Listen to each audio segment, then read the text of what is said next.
أعوذ بالله من الشيطان الرجيم. بسم الله الرحمن الرحيم.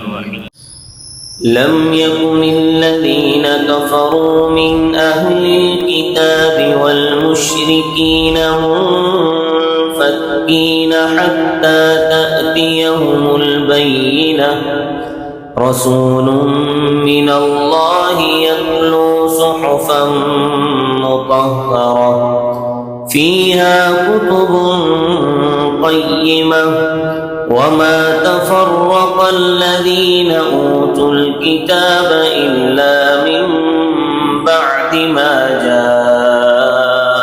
جاءتهم البينة وما أمروا إلا ليعبدوا الله مخلصين له الدين حنفاء ويقيموا الصلاة ويؤتوا الزكاة وذلك دين القيمة.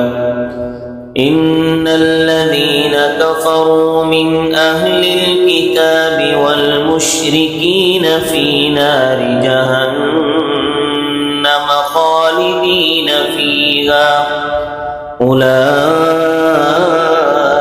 هم شر البرية.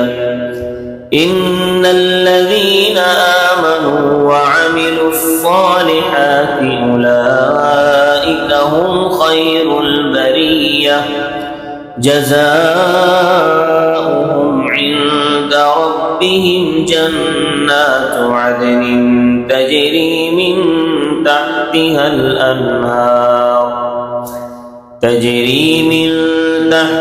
الأنهار خالدين فيها أبدا رضي الله عنهم ورضوا عنه ذلك لمن خشي ربه. صدق الله العظيم.